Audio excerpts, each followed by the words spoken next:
This is the beginning of Class 3.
Sorry.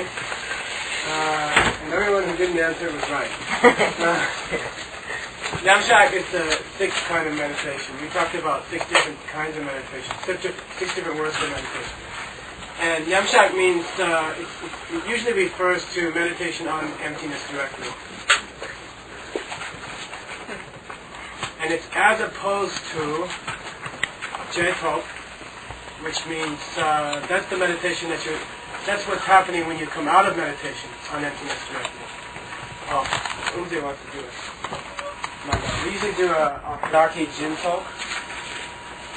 You have to change that. Before a class, you don't say Daki Jintok. In general, you say Daki Jintok. But before a class, you say Daki Chinyin. Chinyin. So the Daki is the same, but you replace the Jintok with Chinyin.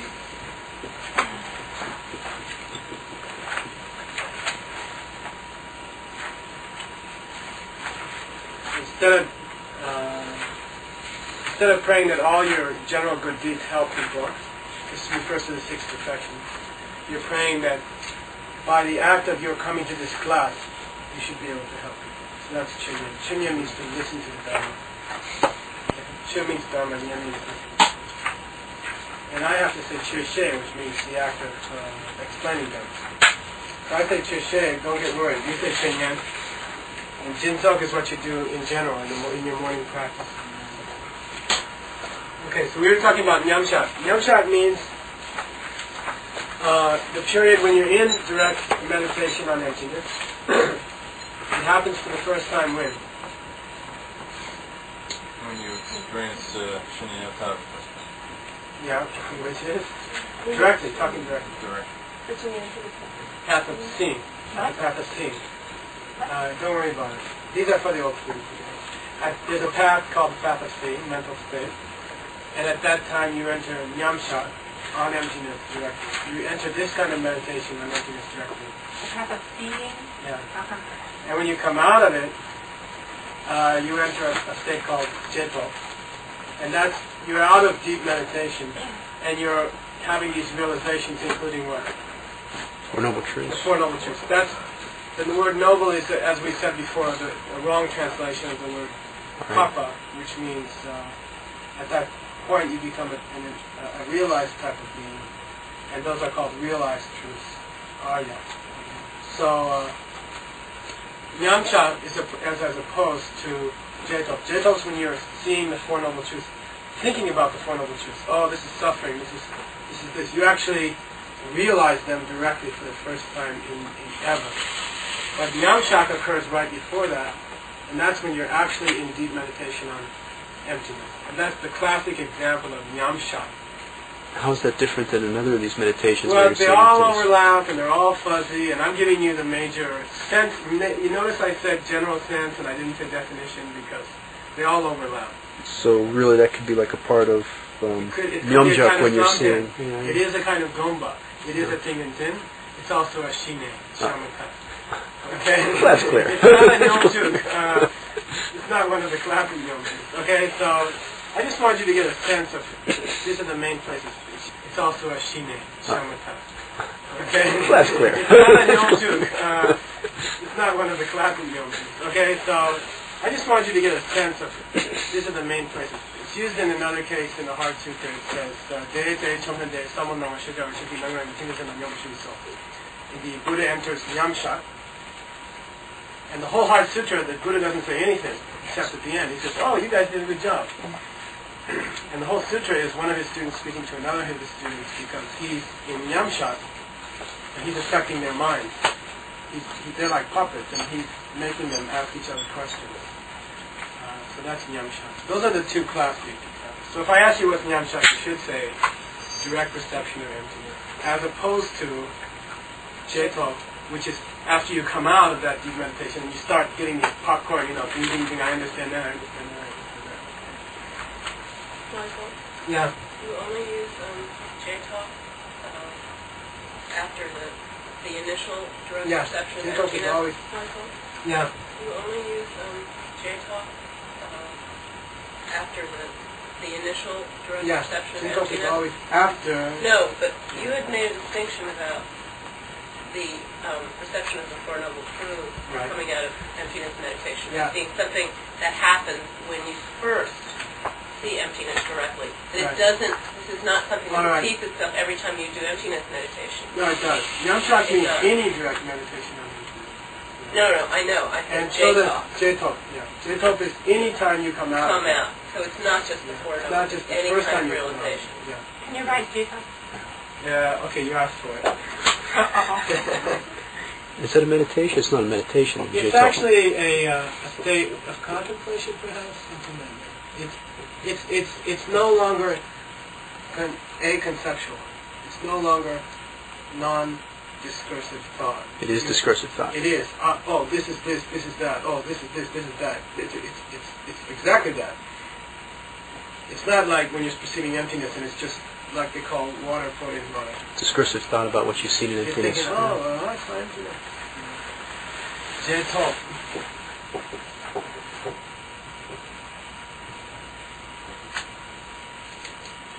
Most of the paths have these two stages in them, the higher paths. But don't worry about it. If you haven't had it before, it's not on the quiz, nothing. I felt guilty because I left that out and everybody had trouble on homework. After I you... did that last time, they called me up on the phone. So this would be after you see the four Arya truths? Then J-talk? You are in J-talk when you see the four. When you are seeing the four. J-talk means what you get afterwards. J means afterwards and talk means get. Alright? Okay, now actually we'll go on to the lesson. Alright? Who's squeak? Alright? Which one did you get? J-talk? Alright. So tonight we're going to talk about what was it? We've had two classes. The first two were about how to get ready for meditation. Preparing for meditation. And what did I promise you the second thing would be? Conditions. Yeah, the environment in which you meditate. But we didn't get yet to how to meditate. And we won't for a while. Because the reason most people fail is that they don't do the stuff before the meditation to make the meditation go well. And we're going to see that tonight. He's going to actually say that. So the environment breaks down into 6 conditions. We call them the 6 conditions. As I said before, Tibetan Buddhism, Buddhism in general loves the 3 this is, the 4 that, the 5 that. It's actually a very good method. Mao Zedong used it in his little red book, if you ever read it. He was responsible for Tibetan law. I read it to know the person's mind, and he was very good at it. he's obviously a great propagandist, and so it's very helpful to remember things if you say the 3 nights before night. So we're going to have 6 conditions. Okay. The first condition is,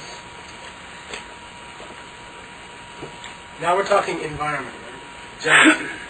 Does all of this have Lam and Chenmo still? Yeah, it's a good question because I'm going to be telling you where all these things come from. In general, it's the Lam and Chenmo of Tsongkhapa. But as you know, Tsongkhapa was a great plagiarist. And it's considered good Buddhist writing if you're a plagiarist, because the people you're stealing from are enlightened beings. So why write anything new? You just cop things from other sutras and put them in a new order for the new generation, but you don't write anything new. And that's fine. In fact, it's considered a fault if you try to stick in your own idea. So this is Tsongkhapa relying on several other books, and we'll talk about it. Several classic books from ancient India. Okay, so Tumba means, I think we talked about it last time, Tumba means when two people get along, harmony. So Tumba means conducive. And Yu means play. And like the dog. I don't know. Does it also mean like land or country? Yeah, Yu generally means country. And you don't have to know that. Generally in philosophy, it's a very important word meaning object of the mind. But we won't. Tsongkhapa takes his description of a conducive place to meditate from the following book. Say Dode again. Dode again. The Sanskrit name is Sutra Alamkara.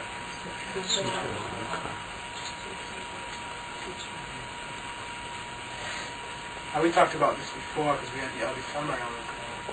Alamkara is a Sanskrit word that means get ready for something. Alam means get ready, and Kara means to get.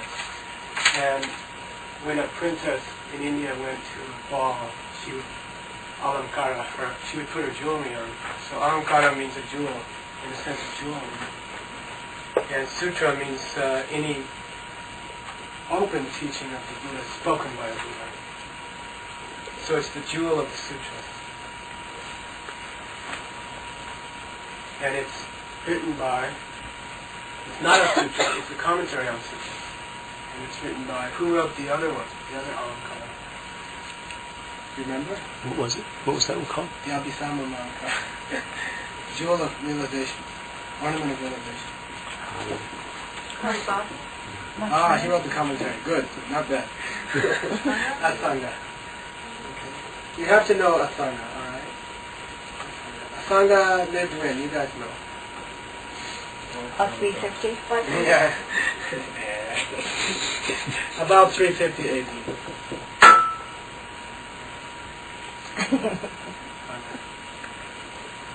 I told you this story before. His mother was a nun. She had a vision that Buddhism was declining in her era, and she had a vision that if she gave up her vows and married a king, that they would have a child. And that if she then married another, a Brahmin, they would have a child. And that those two sons would become the two greatest scholars almost of all time, next to their mother. So one of her sons was a son.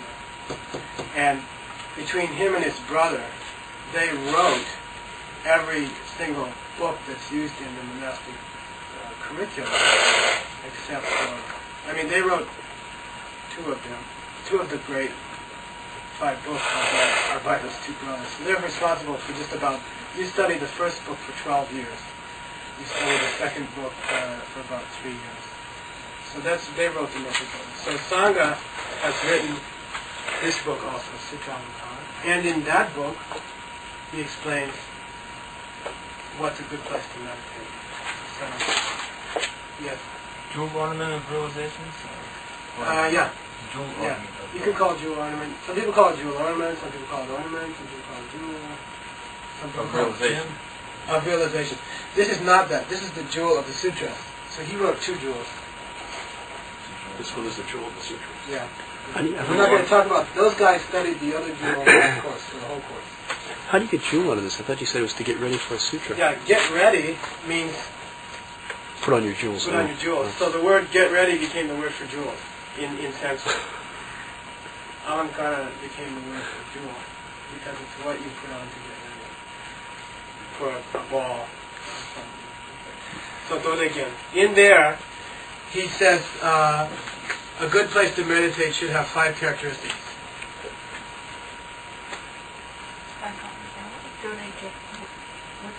It's the book from which Tsongkhapa has taken the description of a good place to meditate, a conducive place to meditate. When you say in the book, this list, you talking about both books or? It's actually 3 or 4. It's a stream, and Well, what should we refer to it as? if I ask you who described, and I'm going to ask you, the conducive place to meditate, you're going to answer. Sangha described it 350 AD in his Jewel of the Sutra. Now, is this just Tsongkhapa's commentary, though, or is this a Sangha? Tsongkhapa is quoting him. Tsongkhapa is explaining what a Sangha said, because if you go and try to read a Sangha, forget it.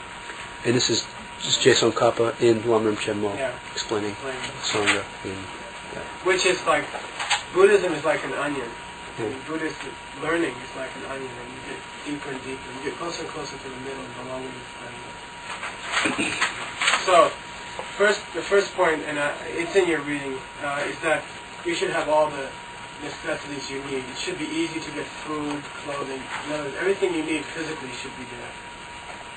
Now he's mainly talking about an extended retreat in which you're trying to develop shamatha purposely, which you can do in like 6 months if you really...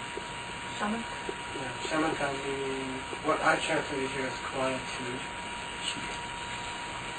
which you had in your first homework as that very, very high state of meditation with which you see emptiness. Quietude. Excuse me? King of Samadhi? Translated as King of Samadhi. all concentration. So anyway, this is mostly referring to a real heavy-duty retreat that you do. The place where you do it, you should have everything you need. I mean, you shouldn't ever have to leave to get things? Is that what you mean? Well, that's one meaning of it. But you shouldn't have to think about anything else. Like, oh, there's no electricity. Food should be set up for you. People tend to think, when the Buddhism first came to America, I don't know if you knew Alex Monaco. He heard about Milarepa. He went out in the forest next to our house. And he got cold and came back after 2 days. I mean, it doesn't work. You have to be comfortable. It's very smart to get a place, make sure it's nice, and it should be comfortable. And everything you need is there. You have someone cooking for you. It's very bad if you have to cook for them. Someone else should be cooking. Because otherwise you're going to think, what should I cook tonight? I have to cook this. Maybe I should you start meditating on what you'd like to eat tonight. It's very bad. Someone else should be cooking. You should have no contact with him. In New Jersey we've done it. Tom did a good meditation. They put it under your door or something. You don't know what you're going to get, so don't worry about it. And that's better. And you should have enough clothes. Take enough clothes. They should be clean. You don't have to be all dirty. Paboga in his meditation manual says, and I don't like this thing about monks in retreats that they can have a beard after 3 weeks. No, you have to be clean, shaved. Be normal. Be comfortable. That's the idea. Your meditation is a lot better because you're not meditating on how much a bigger yogi you are. You're not meditating on trying to stay warm when it's cold. It's very important to be comfortable. So that was the first thing that Asanga said 1,600 years ago. The second thing is that it should be a safe place. And Tsongkhapa explains that to mean there shouldn't be any wild animals around the country. This refers to people in India or Tibet who would go up in the mountains. Or if you know, Yoshi Dumbuka was here last week. He spent most of the year up in a cave above Dharamsala. And it's a problem. I've had bears and stuff. It's a little very, shouldn't have, it very much interrupts human. I had a skunk one time. Oh, man. It's very bad. So it should be a place where you're not threatened in any way. And they also say bad people, that you shouldn't have any place where you have an enemy or someone who doesn't like you. Any kind of a threat to you, or it should be a comfortable place, safe place. What's the word for that? Place. I can give it to you if you like, but it's in your reading. Okay. And the verse is very cryptic, like all the ancient verses were. They were meant to be memorized by the student maybe 10 years before he knew what it meant. And they still do that in monasteries. And then the role of the teacher is to tell you, hey, this is what that means. Then he says you should have a good environment. And he explains that as meaning it should be a place where you don't get sick. There's places like the first monks that came out of Tibet in 1959 were meditating in a place called Bhaksa. And it was in the jungle in West Bengal, and it was just a lousy place to be. Almost, I'd say maybe a third of them got tuberculosis there. It was very damp, very hot. They didn't have enough nutrition. Their lungs were expanded from Tibet, and most of them got sick. So it should be a place where you're not going to get sick. Shouldn't be too cold, shouldn't be too hot. The temperature should be just right. When you're meditating, it's very important that the temperature is just right. If it's too warm, you start to nod out. If it's too cold, you get distracted. So now, in the sense of a long retreat, you're going to go through seasons, for example. Would that mean try to find some place where you're not going to have heavy snow or hot winter? Well, where inside it's not going to... So don't be shy to get a place with central heating. Or air or whatever. I did a retreat in Arizona one time. The weather changed 40 degrees. It was too hot in the afternoon, and by night it was snowing in the desert. And it was distracting. It got very cold. So, you got to find a place where the weather's... But you also have to make sure that whatever it is that you use doesn't make noise. The heater and stuff? Yeah, like if a fire is very distracting, a heater that goes click, click, any noise, after you've been in retreat for about a month, a mouse can be a disaster, and they are. So you have to find, just don't be shy to find a normal house in a normal place, away from sound as much as you can. I think a refrigerator can be a disaster. I found it there. If you've done a retreat for about a month, it starts to sound like a truck. And then you go and unplug everything in the house before you sit down. It's very distracting. It's very important that you don't have any noises. And in your daily practice, we're talking 15 minutes, half an hour. The good thing about doing it as early in the morning or as you can, which I find better than late at night, but I saw in your papers a lot of you, maybe you just don't have time for late at night. Late at night is good, and we'll see it later, in that it's quiet. At least in general, it's more quiet in the early morning or late at night. Because sound, it's very famous. In all the scriptures it says that sound is the worst distraction. Sound is very bad when you're trying to meditate. No squirrels digging into the roof. Yeah, squirrels. Very bad. Okay. Number 4 is, he calls it good friends. And it's that whoever's assisting you in the retreat should be a person who has faith in Dharma, and he shares your values. He has good morality, and he believes in the Buddhist worldview, which, mostly emptiness. Should be a person like that. If you've ever had a person, if you're in retreat, and because you don't have any choice, you have someone coming to help you, you have to have a retreat assistant. You may never see him during the retreat. It's better if you don't. But it should be a person who's mentally in tune with you, because you'll sense it and you'll feel it. And it's better if all the people around the retreat are into it. And it's the same in wherever you're going to meditate. If you try to meditate in a place where people don't appreciate it, or people don't like it, it's very hard to concentrate. That's just the way it is. So that's all coming under... These are all still under this. I'm not going to ask you to label all 5. If you remember some, it's fine. The 5th one he gives is, he says it should have goodness. all the verse says is have goodness, and it says in the day there should not be too many people around, and at night there should not be much sound. So it just means that there shouldn't be distractions, people or sounds. When you do a good meditation or retreat, don't waste your time. It's hard to get the time in your whole life to do a 1 month retreat or a 2-week retreat. And don't waste your time. Set up everything very, very intelligently, based on this. And talk to people who've done long retreats before. And they have, after you do one, it's good to make a list of all the things that you did wrong. And then the next time you do it, you know what you need. Like chapstick is very important. Incense is very important. You get a list of things that are very important, and you learn more about it every time you do one.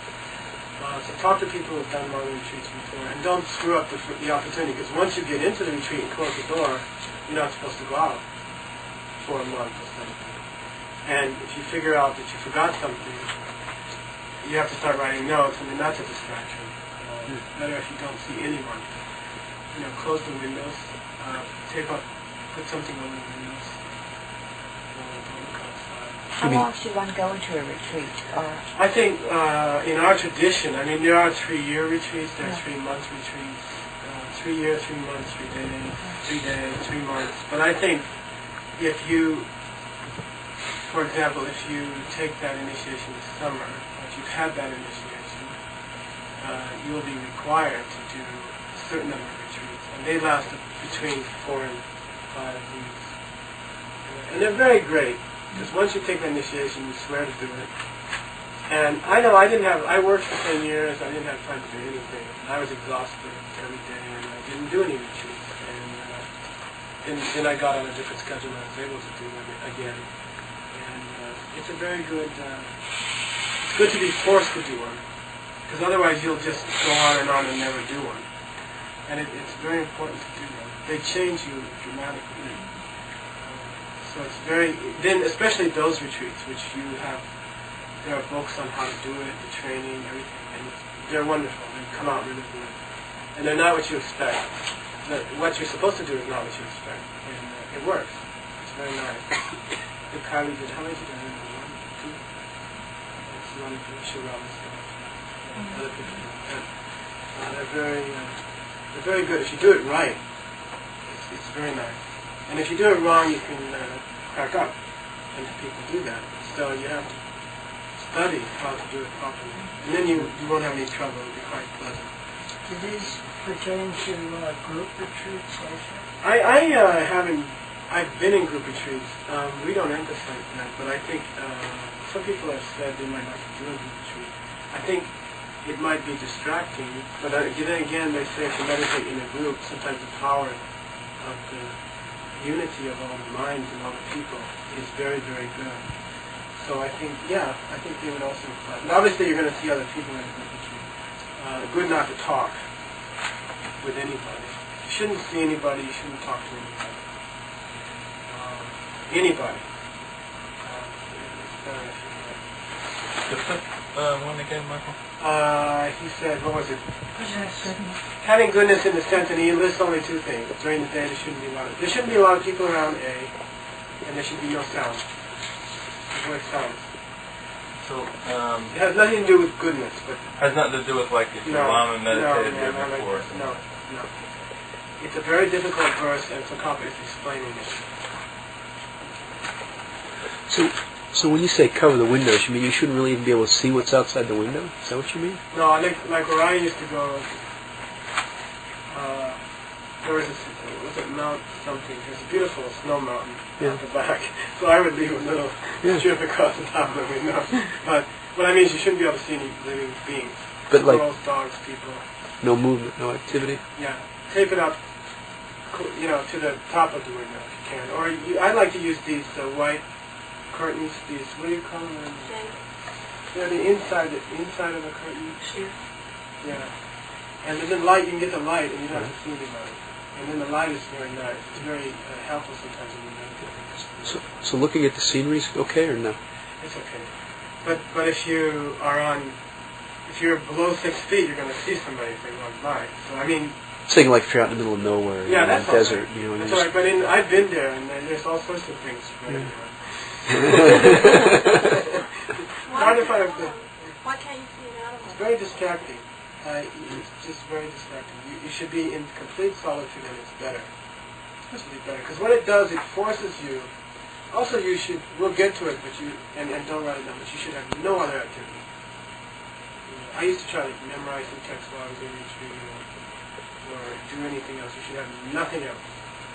And then what happens is you get. What do you call it? Stir crazy. No, I mean you get the isolation drives you into your mind. Yeah. And you get good results.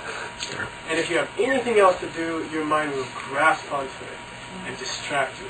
You know, if you have to do anything else, your mind will grab onto it because it's lonely, and it'll distract you. And it's important to drive yourself into this isolation when you're just forced to live in your mind, and then you can develop some good meditation. And it's new. You've never had a day or more than a few days when you weren't talking for a bit, and that's hard. All that energy gets driven in, and you have good meditation. So if you're doing a month or a 3-month or a 6-month retreat, you're not supposed to like go out and walk around Not at outside all. or zip Not at it. Oh my God! True. 6 months, you're like not going outside, not walking. I mean, a true retreat, yeah. It's important to have enough place, I've found, to walk around inside. Because that's just, in case you get, there's a thing called lung, which is like psychic energy, which builds up.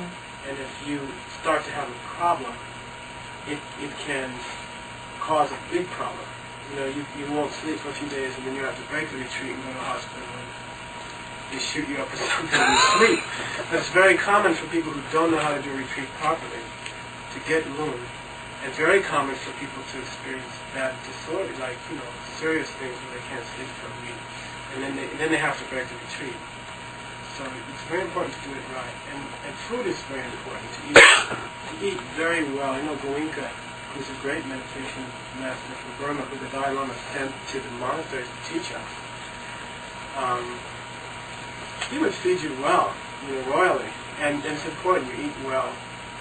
If you don't eat well, if you eat a lot of sugar or starches or coffee or Coca-Cola, ice cream, you can't have any of that stuff because it will hurt your winds and you can go crazy. So you have to eat very oily foods, very heavy foods. They keep you down.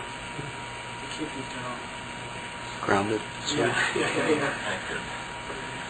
Mike, what about taking your offerings out at the end of the day? Is that something that you should have your assistant do for you? You shouldn't even go out to do that. No, normally the line of the retreat is the door threshold. And you seal the door. Someone else take them. I would put them in a garbage bag, and I had a neutral territory like a foyer, you know. Put them out there. I close my door. It's good. You shouldn't see anything. It'll just drive you into yourself, and the meditation will be great. Okay. What about sleep? It's very important to sleep well. And later I'll teach you, we can't do it in this class, but there are instructions about that, special instructions about it. So if you ever do a retreat, we'll talk about it. But in general, you shouldn't try to be a hero. You know, you should sleep. There are periods for sleep that are different, but in general, you get a good sleep. A good 8 hours is very nice when you're meditating. Enough sleep is very important when you're meditating. Any extreme action is going to make you nuts. You have to just be normal. Good eating, good happy thinking. By the way, no music. That's a disaster. No TV on this thing. No books. No magazines, no newspapers. No personal letters. Those are all a disaster. No Dharma books, no. Dharma book, if you're getting lung. And you see, that also becomes a distraction. It becomes an excuse to not think and not be inside your mind. And you'll find that you're craving it, you know. And it's not because you want to study Dharma, it's because you want to have some stimulation, you know. So, that's better. What about a book that's on the particular practice? Well, that's good, but it's better if you can read it before. You have to have some prayer books. You have to be doing some practice. And if you have a commentary, but even the commentary can become distracting. It's better to learn it well and then go in. Because you'll find yourself reading the commentary not because you want to understand the practice, because you want some kind of stimulation other than thinking, And it's good. Could you say a little bit more about Moon? Yeah, Moon is, some in the West you would call it what? Like frustration or anxiety or... It's explained as some kind of... You can call it low blood sugar. Hypoglycemia. It's, technically speaking, it's happening in the nervous system. It consists of energy in the nervous system. And it starts to feel, it's called air, but it's not air. It's not physical air. It's psychic air or mental air. And the symptoms of it, and you should know, because many people have a dangerous problem with it when they do long meditation. And you start to feel bloated. You start to feel anxiety. Your stomach goes out a little bit, and you start to get short of breath, your breath speeds up, and you feel like you can't breathe very smoothly. You feel a little dizzy or lightheaded. You break into giggling sometimes. Get silly with nobody around. I mean, one night I was getting into tremendous laughter about doing it. Thinking of a prank on my brother who I haven't met for a long time, just starting to giggle. And what else, Carly? You know. I think if you start thinking a lot of interesting thoughts and you start just fixing on them and then not sleeping, thinking about not them sleeping all night. is, I guess, the biggest. That's the biggest one. The biggest, like if you're in deep meditation and you start not sleeping, it's very bad. One person who you're supposed to communicate with is your Lama. He should be close by. At least, in necessity, you should be able to phone him if you can. Otherwise, by the way, no phone. If you can take it out, don't have it available to yourself. He should be available to help you. So it's very good if you can do it near your Lama or where you can at least contact him and get his advice. Sometimes it's better to just break it and start over again. So I think the worst sign is that you start not sleeping. Especially if you're having wonderful thoughts and realizations as a result of your meditation, and you start staying up all night thinking about those. And then what about eating the right food to try to counteract them? Yeah, it's like heavy food. I mean, a lot of protein and meat and onions. Vegetarian, it's very important to eat a lot of protein, like cheeses and nuts. And sour things. But I think that depends on each person. Yeah, I was going to say my experience was just the opposite. Yeah. I was taken off oils completely because I had problems with being too sweet. So it might, I'm talking about when you have the opposite. Yeah. And we'll talk about it more. We'll get to it later. Okay. So those symptoms like shortness of breath and can't eat smoothly, is he all that over what period of time? I would say if you're really having a lousy meditation retreat, they could start happening within 2 or 3 days. No, but how long would they go on for that needs to make it a concern? Oh, I'd say if you don't sleep more than 2 days, you should stop and seek some, get out. And start, and you say, okay, it's a good deed, I tried, and I'm not ready, and next time I'll do better. I have to do better preliminaries. And there's a time when even great heroes run from the battleground wiser. Many people have been badly hurt by that. Like in hospitalized. You don't want to do that. How is if you do it happy, everything just right, all the preliminaries right, it's just smooth. And you hear these stories and you say, I don't know why these people do that. I think they come from I know one case, famous case in ours, where we grew up as Dharma students. The Lama told him not to do a certain practice, and he did it. And he went crazy. And he was in the mental hospital for a couple of days. Temporary insanity, or? Yeah, very temporary. He came out after 2 months, but there was nothing to do. We had to take him to the street. So I think you have to follow instructions. If you do, they go, I don't want to scare you. 90% go very, very smooth, very nice, very happy, blissful. I think David was telling you about some of the retreats. They don't always start very good. Your back hurts for a while. You got to also tough it out sometimes. So what is it that will cause you to go to the hospital? I mean, actually, from Too the much. I mean, but how would that cause you to go in the hospital? No, the guy just got out of. He got wild. Not the mental hospital guy, but like a physical hospital. Oh, I think not sleeping for a long time, and then you don't eat well, and then. If anybody deprived of sleep long enough takes on the symptoms of like schizophrenia. It's once they get sleep, it usually goes away right away. Air Force is tested. Here's number 2. This is the second condition. Now, this is not really part of your environment. It's more of an attitude. Dubba Chuma means you don't want many things. Dubba means want. Chuma means little. And it's the kind of attitude where you don't need much. I call it few needs or something. You just don't need much to be happy or to be satisfied. Dubba Chuma.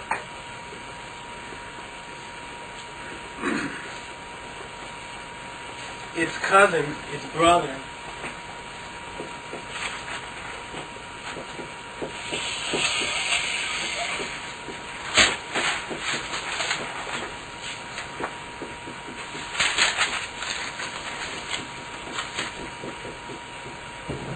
it's Chokshepa.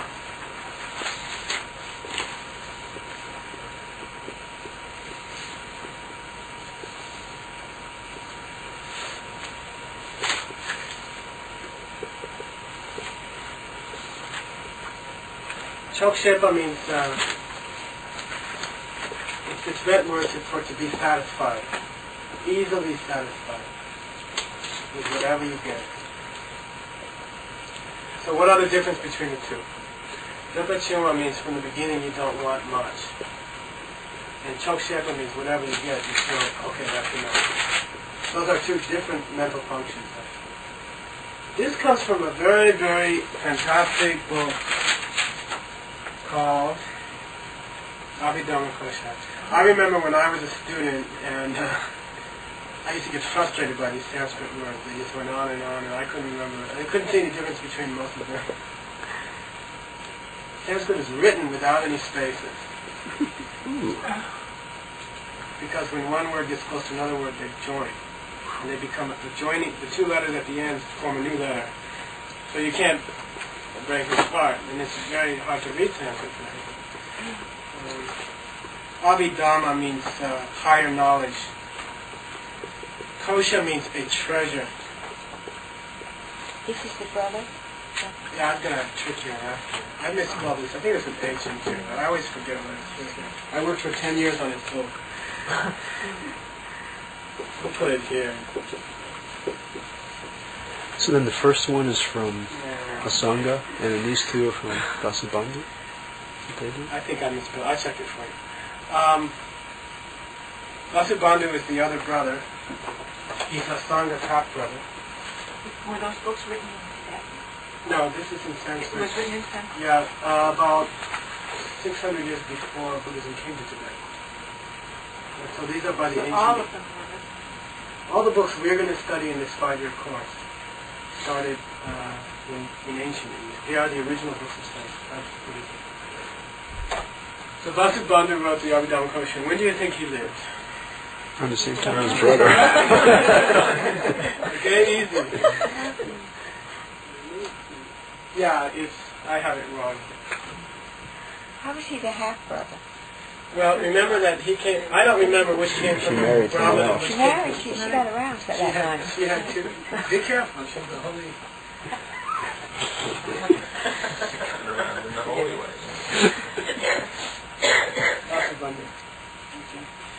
He has a chapter, his book, the Abhidhamma Kosha. I spent 10 years translating the first time I was coming to it.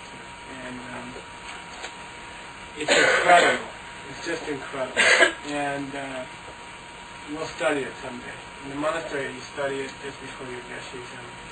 And these two principles he lists as important for meditation. Okay? So, in general, your meditation can't succeed. Once you go into that room, forget about everything else. You don't need anything else. Live without whatever you live without. You know? Be happy with whatever you have. If you're thinking that you need one more thing to do good meditation, or you need something else, or you have any desire for anything in general, and he's talking before the meditation too. If you're a person who's hoping to get a new house, hoping for a new car, hoping for a higher position in work, not satisfied with what he has, which is a disaster. I think there was an ancient king called Ramenu. He was a Buddha. He was the Buddha in his former life. And he said the greatest suffering in the world is that people are not happy with what they have. They always want more.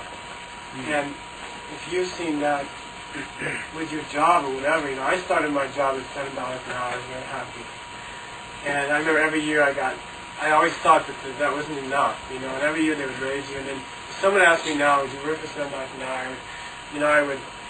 I would say, are you crazy, But that's a result of not having chokshepa. Chokshepa means, whatever I can get, fine, it's enough. I don't need more than that. You can't have a good meditation unless you really have these two thoughts, and you can't not have them up to the time you walk into meditation place, and then suddenly get them. You have to start from your life, from your daily life, and they're very useful. I mean, that monk that I spoke about, Yeshivamdi, I heard a story last night, and he lives in Dharamsala in a cave, and somebody he always walks around with his robes up to here, and he looks like a dork. And I saw him in the Fourth Order on the way here last week. And he just looks goofy, And I found out he does it on purpose. He doesn't want to be proud. So he wears his robes like, he looks funny. And somebody gave him a new robes, and he burned them. And because he doesn't want to be tempted by it, and he purposely doesn't give himself anything to be tempted about. So that's Dupachuma Choshi. It doesn't mean to go to work sloppy and purposely don't iron your shirt or something. If you're going to work and you have the right, you need to have Yanda Pitsala. According to Buddhism, you need to support yourself and not grumble off other people. And you've got to stand on your own feet and not bother other people. So you should have a job. It should be a nice job. You don't have to do anything wrong. You should look neat and nice, and you should do okay. That doesn't mean that. But it means be satisfied with that. Don't go to Macy's if you can go to what's the other one? Someplace Salvation Army. Yeah, again, they're kind of hard to distinguish. Dupachuma means not wanting many more. And Chokshepa means being satisfied with whatever you get. It's not quite the same. Dupachuma means from the beginning you don't need much. And Chokshepa means whatever you get, no matter how lousy it is, okay, that's enough. That's enough. Does this apply only to worldly things, or what about your hunger for the Dharma? Are you supposed to sort of be satisfied with No. No, you're supposed to be thirsty. But also not attached. You got to be willing to let go of whatever you can get. It's dangerous to be attached, but I remember when I went to New Jersey 20 years ago, and there's this old monk going on, and there's this other student there named Art, this great scholar. And he said, it's very good you have Art. And I said, why? He says, well, you'll be jealous of him. And you'll compete with each other in your Dharma studies. And you'll push each other. And then later you give up the jealousy, okay? So, he's joking, but you can use your, it's not, japa is a difficult word. Tanda means a desire for freedom, desire for liberation. Westerners hear this idea of no desire, and they think you're not supposed to want anything, even nirvana or Buddhahood. That's not correct. That's totally wrong. Japa is okay. You're supposed to want Buddhahood. What's the definition of bodhicitta?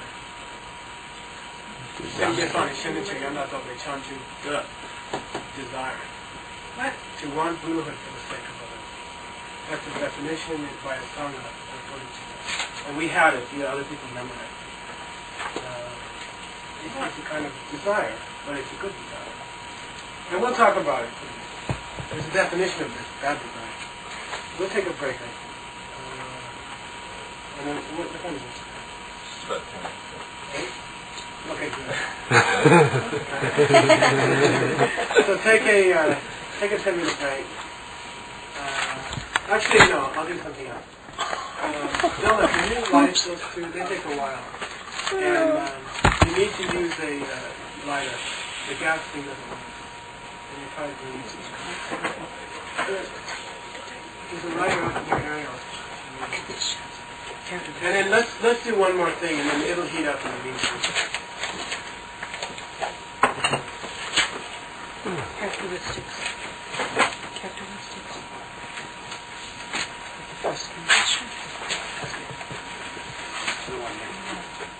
So I'm getting the impression if you go into a retreat with sort of the idea of, well, I'll read some Dharma books while I'm there and I'll walk around outside. Well, there are like study retreats. No, I'm talking like a single-pointed concentration retreat.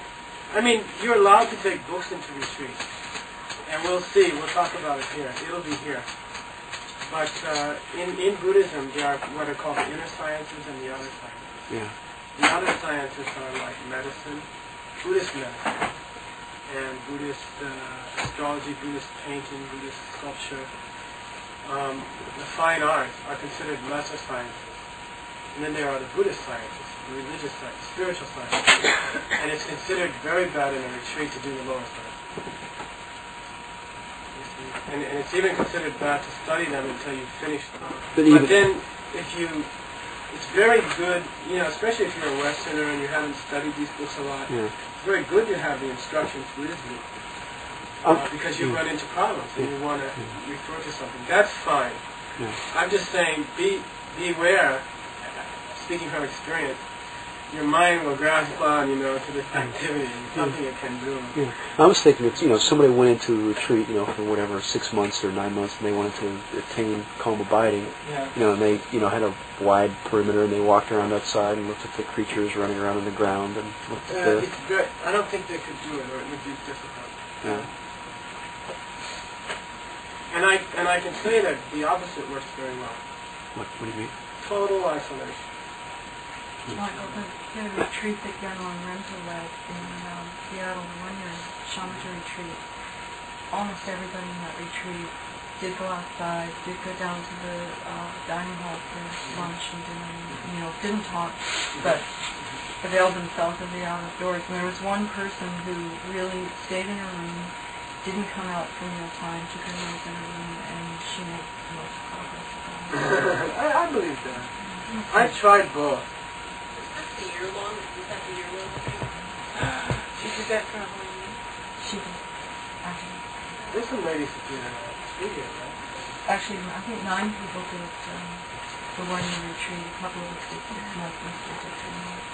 But there are a lot of people who do 3-year retreats, but they do a lot of other... 3 years in a row. But not shamatha. Those are different, and those take a lot of preparation. So, this is I'll give you number 4, and by then the tea should be 1. Small gas. Oh, I see. Is there gas coming out? Yeah. Gas. Under the tea? No, No, the others are, it's okay. Jamangpang. Ja means activities. Mang means many. Pang means give them up. Give up doing many things. And I can speak from experience. I've done many now long retreats, and I used to think that during the sessions I would walk and memorize a book, a holy book, because I'm required to. And even that became a distraction. Or translate a holy book, and that became a distraction. And I think you just have to give up just about everything. It's better. That's for the retreat. No. During the retreat, no. Outside, by the way, money, activities, that's a function of your spiritual progress. The Dalai Lamas were traditionally the wealthiest people in Tibet. And some Panchen Lamas were traditionally, and the Dalai Lamas were traditionally the greatest politicians of the country. And they were rough politicians. They weren't like wimpy, like that. They had difficult decisions to make. They were terrible things happened, invasions, internal problems. They had the same problems that Clinton had, and they were great Buddhist practitioners. In other words, and the first tantric practitioners were kings in India who went to the Buddha and said, "Look, we don't have time for this, all this studying. Can you just give us something really powerful?" And that was the original. Some of the original tantras were designed by the Buddha for them. So it doesn't mean to give up. You don't have to give up even a very high position in the company, or you don't have to give up money, even wealth, great wealth. It just means that, I think it was the Seventh Dalai Lama said, the only thing I consider that I own is my bell and my door, my ritual, my two little ritual instruments. And the rest, I own half the country.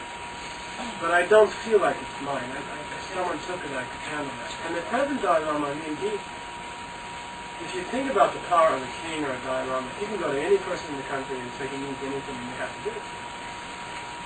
It's not like America where, there can be a scandal and they can kick him out. He owns everything in the country, basically. And he just left it and came to India and lived like a baby. That's a good sign. That shows it means you can have it, and if you have it, use it well. And many people do. Many wealthy people use it very well. But then have the right attitude about it. Be ready to give it up on an instant. So like being Pat Robertson without the urge to ask people for money. So Dhamma, it means give up doing a lot of things. Don't say we're talking about a retreat in which you're consciously trying to develop something. You go into that retreat thinking, by the time I come out, I'm going to have perfect meditation. And it takes that. It seems like that contradicts what you said earlier. This is saying give up a lot of things, but not everything. No, it means do the few things that you have to do, which is set up your altar, clean the floor. Even that you can get obsessed on, you see. Your mind plays tricks on you. Maybe I should spend a little more time preparing the altar, not quite sitting quite so long. Or maybe I should get up and change the incense right now. Your mind doesn't want you to sit there. Okay, have some tea, and we'll start in 10 minutes.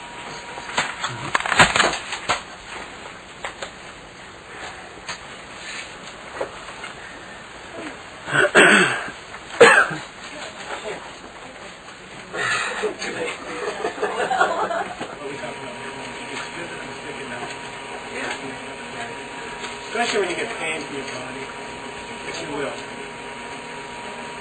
They go away after a while. Some people do frustration wear off, but I don't know. It can also be what? Distraction. Become a distraction. Well, not having any exercise. But you can do it. You can do it. You can get away with it. Don't do anything. Okay, take Suchim Dakpa. Suchim Dakpa. What's Suchim mean, How much Tibet would you know? Suchim means morality. Huh? Morality. Morality is defined in Buddhism as Shenu Shina Chepa, Choba Deo Lua, Sucha Yen She Dibu, Boy from the Buddha, Summon the Buddha, She, which means the basic thing is not harming anyone.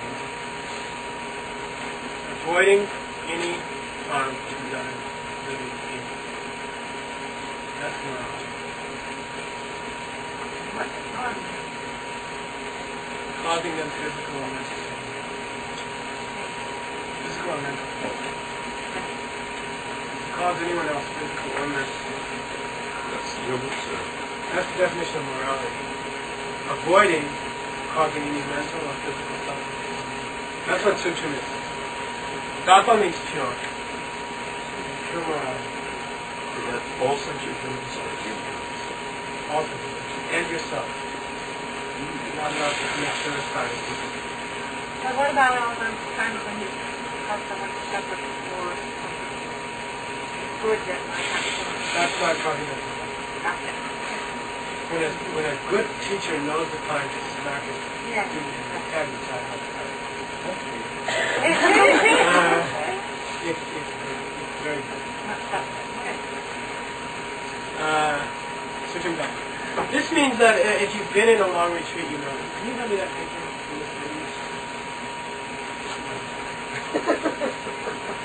Now we are. Yeah, right? I'm sorry. You want to go? Okay. Fine. Okay.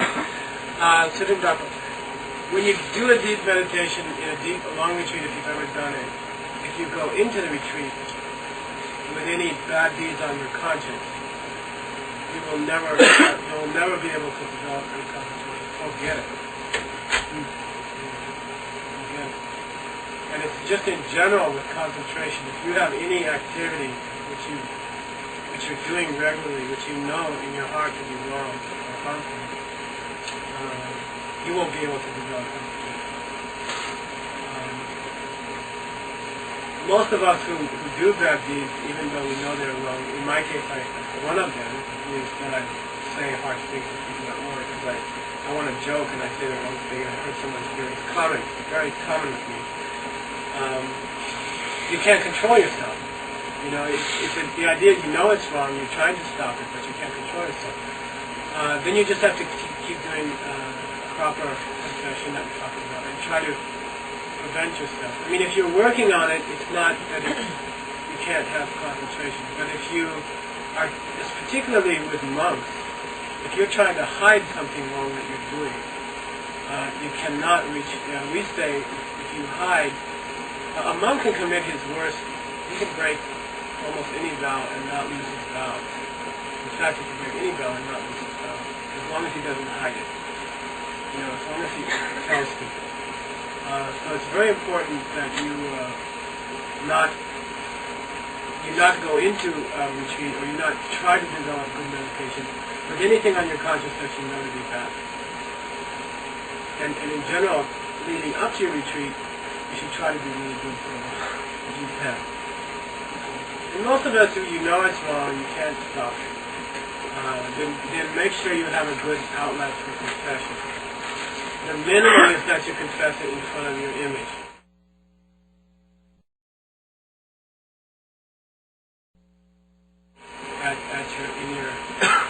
In your altar. But much better if you can do it to your Lama. Because it's much more embarrassing. And you probably won't do it if there's any way you can get out of telling your Lama. I've done really bad things, and sometimes when I couldn't control myself, I would set a goal, so I'd say, I'm going to tell Rinpoche. If you know Rinpoche, he's tough. You know, so I did not want to tell him openly what I did.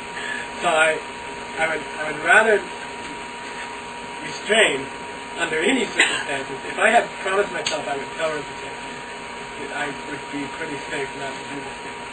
So, although not always, and sometimes I had to go to him and tell him. It's very embarrassing. So I mean, but it's once you get into that habit of revealing to people, to your Lama, what you've done in the Lama. It's very, very healthy, very, very good for you. And your mind, your conscience will be clear, and then your meditation will be really nice. So, this is again one of those things. I've had many people come up to me and say, I tried to develop shamatha, nothing happened. I went into retreat. I got a little happy for a few days. I got a little calm. I could hear my heart beat in my ears and stuff.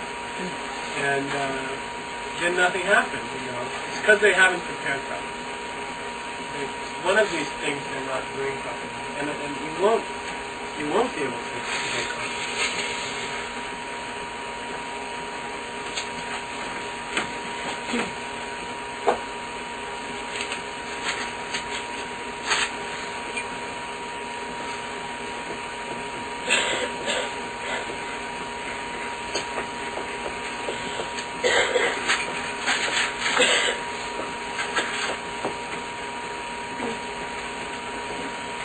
Yeah.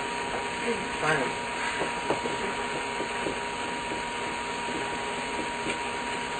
I want to make sure I tell you. I want to make sure you've heard everything I know over here. Say namdo.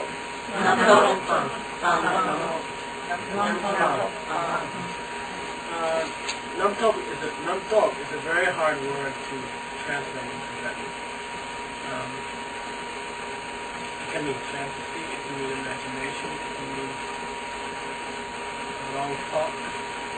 I've translated it as a stupid thought in your text that you know. And it refers to, in this case it's desire, but it can be anger and other things. But we mainly mean desire. Desire means two things here.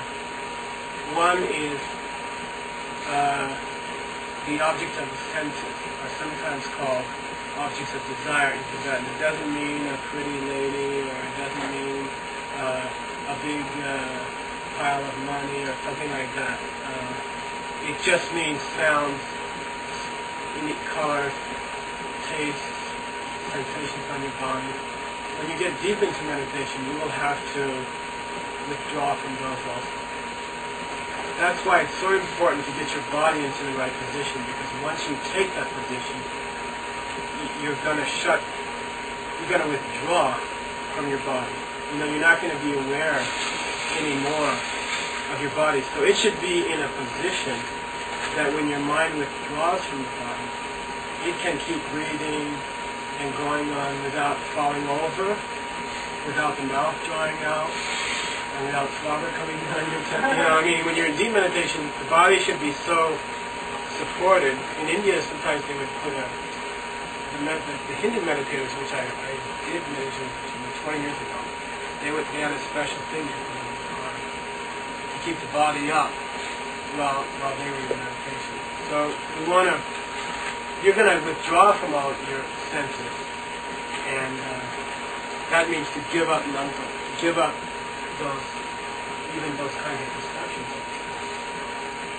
It also means just to give up wanting anything. And that's the main sense in which Tsongkhapa in his commentary. He says in his commentary, which you can read in the back, this desire also means here any kind of desire for anything in your life, any normal worldly thing in your life. And he says, think about it. Trying to get them, you do bad deeds. You cause other people pain. You cause yourself pain. Trying to get worldly objects. Secondly, they're doomed. You know, even if you get it. You've been in the situation. I've had students come to me, can you give me some practice, and if I do it, I'll be doing a good job? And I did. And some of them did. But I knew what was going to happen. After 6 weeks, I said, I hate this job. It's so bad. Practice for a better job. It always changes. You know, every desirable thing changes. Every good thing you lose. Every worldly good thing you will lose. Period. And so Tsongkhapa in his commentary, which you can read, he says, you know, think about it. You're crazy. It's crazy. Don't go and try to go into meditation wanting. You have to go into meditation with an attitude of renunciation. Anything else in your life is you're gonna lose. Sometimes I think the worst thing at work is that you get to be a vice president, and then you find out there's nothing there, and then you're stuck. It's very embarrassing to go from vice president down to something else. You know? So you have to actually quit. Gotta leave, yeah. So nothing can satisfy you, and whatever you get of all the things you struggle to get, you will lose, and you'll have suffering as you lose it. So give it up. Give up those kinds of ideas. Give up those things. One question about meditation and the senses, and all those little things that you do as preliminaries with the incense and all that stuff. Yeah. It can be. It can be. I mean, if you I've found in long retreats that I had to put out the incense, because the smoke would distract me and the smell would distract me, and I would start opening my eyes, you know, and think, maybe I should move it over. You know, I mean, anything except meditating. If you're distracted by anything, chop it off. So if it's bothering you, stop. Get rid of it. Fun means to get rid of, give up. We had it before. Okay, one more point.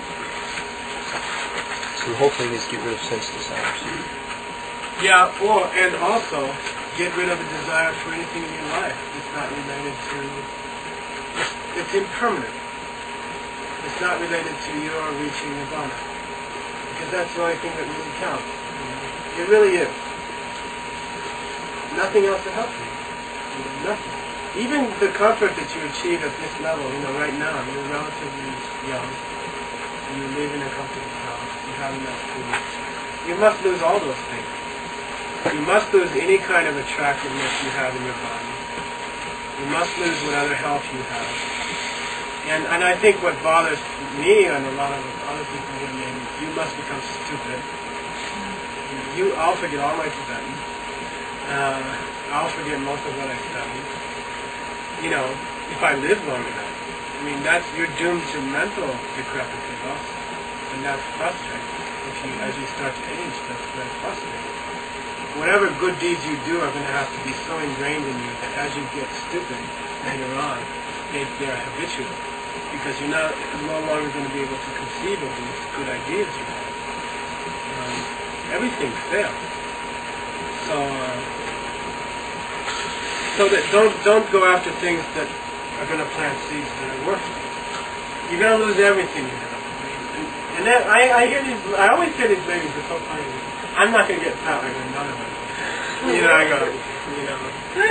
When I was a teenager, I used to check out the mother first, because if the mother got fatter, the mother looked the daughter's going to get the same, come on. What do you think? You think you're different from the millions of generations that came before? We're all going to be. It's silly. There's nothing you can keep except very deep seeds of dominance. They go on. Okay. So Kappa then says, and this is the last thing that's on your homework. You've had this last week, remember? Gomen is the book from which he took all six. Everything I've said tonight, Kappa took from Gomen. So Kappa took it from Gomen? Yeah. I thought he took the first step from Asanga, and so did Gomer. Okay? So don't get confused. I'll repeat that. What about two and three? Tonight we talked about 6 conditions. The first condition was stay in a conducive place. That has 5 parts to it which you don't have to remember. You're not responsible for it. Those 5 parts came from another book by a friend. But all 6 of what we talked about tonight, the whole list that you have now, those came from Gomer. Rijin Wen, and we talked about it. He was the one who defeated the Chinese master. Kamalashila. So as usual, Tsongkhapa is saying, I didn't make this up, this is not my idea, it comes from a very good source. It's from the Gomer of Kamalashila. Gomer means stages of meditation. You recognize the rim as a non-rim. It's 3 huge blocks. Yeah, beautiful. We have the stamp. So that was written in 1783. So is the Abhidharma Kosha also then in the Gomer? Now, what about Abhidharma Kosha? Abhidharma Kosha is the source for 2 of the 6 ideas I talked about. 2 of the conditions I talked about. What would you? Yeah. Yeah. Not wanting a lot of things, and being satisfied with whatever you get, originally came from the Abhidharma Kosha. And then Kamalashila used those.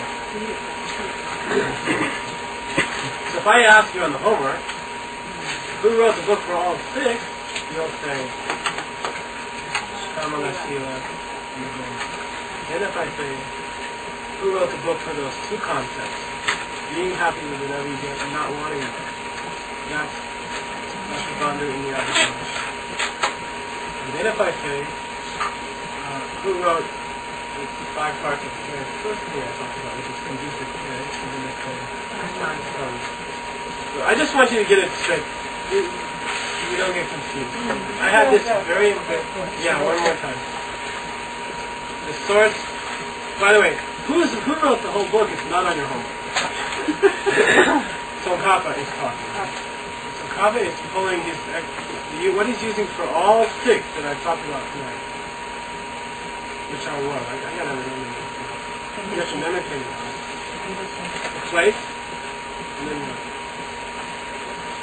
Good place. Not wanting many things. Being satisfied with what you have. What's number 4? Yeah, giving up on that thing. Then morality. And then what's number 6? Yeah, getting rid of desire and similar stupid thoughts. All 6 of those come from Gomer. Who wrote Gomer? When did he live? We don't know exactly. Who is Tsongkhapa using for the very first one of those 6? The 5 parts of the 6, where stay in a place where there's no wild animals. Yeah, a song of in his Who is the source that Kamala Shiva uses for the second not wanting many things and being easily satisfied? That's his Yeah. You said that there's a Sanskrit version of this? The Sanskrit is available. It was originally written in Sanskrit. Why don't we have the Sanskrit of 99% available? It was burned by the Muslims when they came to India. Well, okay. But you also said that Kamala Shiva was the person who defeated that Chinese school of meditation in Tibet. So we were. Oh, he was visiting scholar. He came from India. India. He came from India. He was one of the first carriers of Buddhism from India. He wasn't a native Tibet. No, he was Indian. We're only studying the classics, the Asian classics. Okay. What time is it? Oh God, I'm gonna finish something. I'll say one more thing. Maybe I can make it late anyway. He says, by the way, you should be aware that there's another set of conditions which, and this is not on your homework, just for your interest, okay? There's another set of conditions which help you develop concentration, and they are, which one of the perfections is concentration? It's number 5 of 6. And he says, remember, the first 4 are also causes. So the first 4 are supporting the 5th. And the first 5 support the 6th. So they are like that. Not only like that, there's other relationships also. So the first supports the second? Generally, yeah. Generally. And he quotes a sangha. He says that.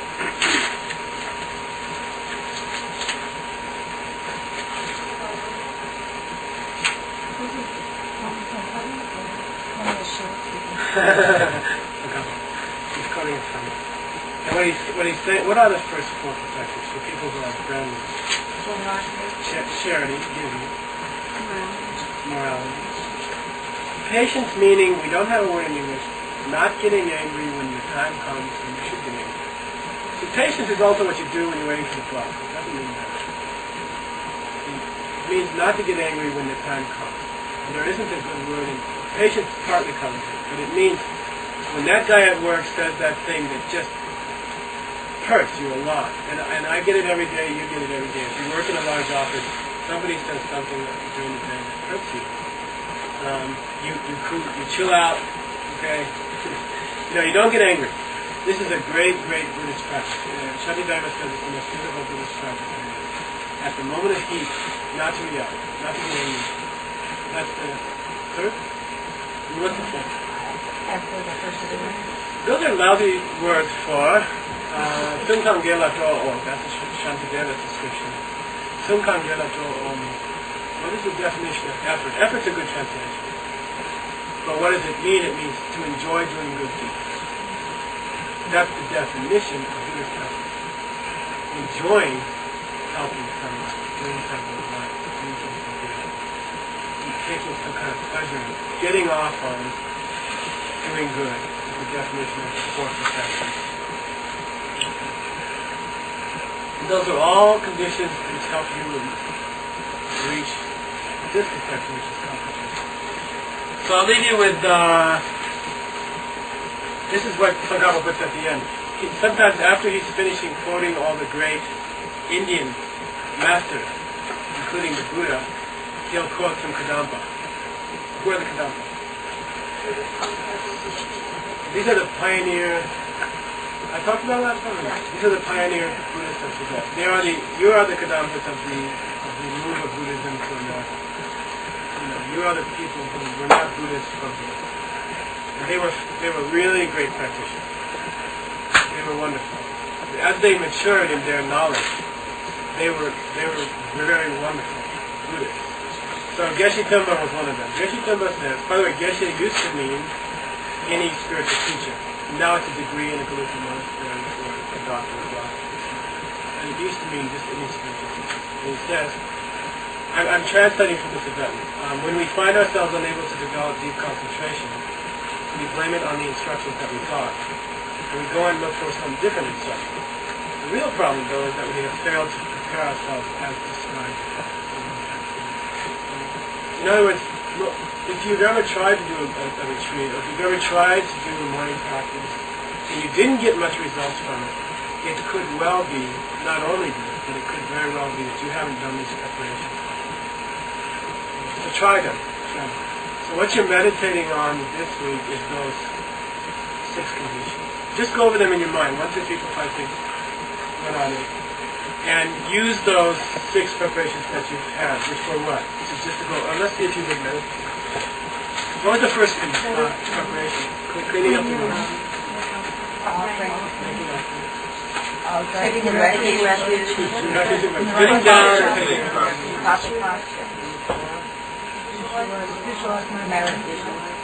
Actually, imagining that they're coming into the room. That's even better. 5. Yeah. If I had a rosary, I should just wade through this is what they do in the monastery. If the students aren't ready, the debate master gets his rosary, he wades through the place. He gets anybody in sight, he does. 7 ingredients. Yeah. 7 ingredients. And then last? Dedicating Pressing the blessing. And the 7 you know perfectly, so I don't have to do that. I have a couple of announcements. One is, I don't know if you guys know Alan. Alan has AIDS. He's been in this class before.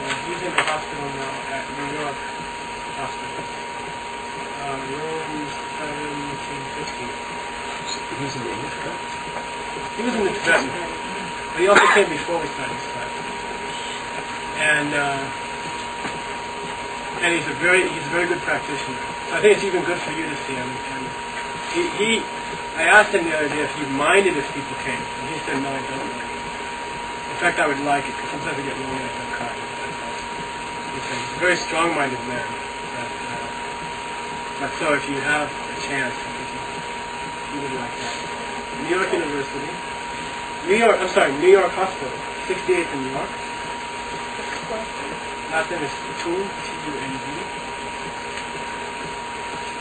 He'll be there for a while. He was an actor. He was very handsome.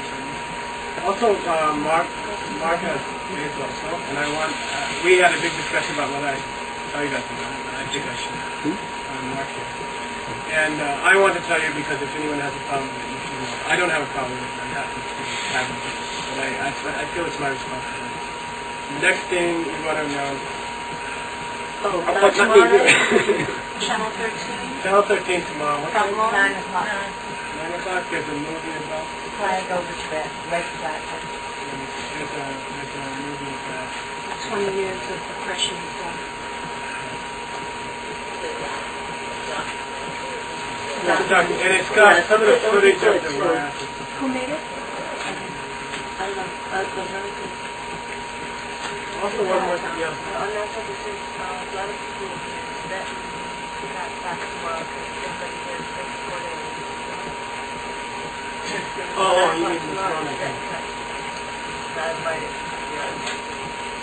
So many family members. Then we have one more thing. That's not the key. If anybody in this class is doubling into this life,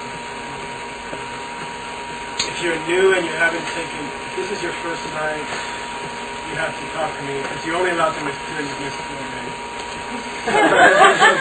So if you want to attend a minute, we have to talk. Anything else? Yeah, Israelis call it a kickback question. Yeah, can I ask one question? No. The sergeant wakes me up at 30 a.m. because 50 mile high. And some stupid guy says, "Can we bring our pack?" Oh, good idea. So on the 6 perfections, so really, the first one, charity. You have to do charity, or you can't develop wisdom if each supports the next. Is my understanding It's symbiotic. Actually, each one supports each other one.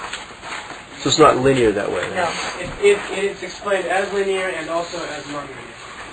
In other words, you do have to have good charity to get to morality. Good charity helps good morality, but it's not necessarily... One and not, if you don't have one, you can't get good the morality, other. normally you're going to end up doing charity too. And they also say that they can't be called perfections unless they're done with wisdom. So it's a catch-22. And they support each other.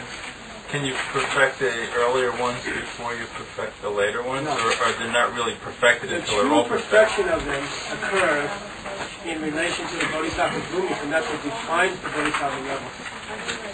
The 10 bodhisattva levels are defined by perfection of this perfection.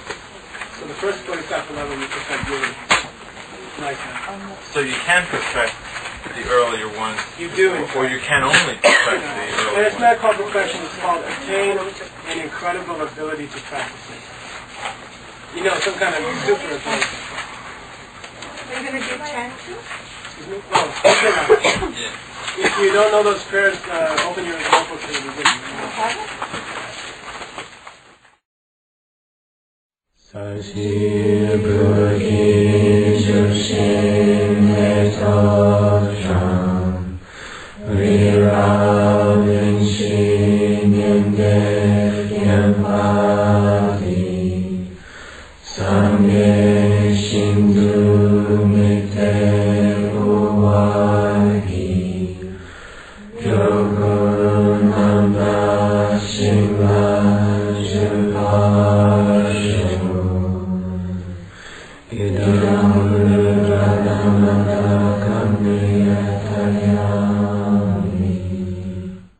Gewa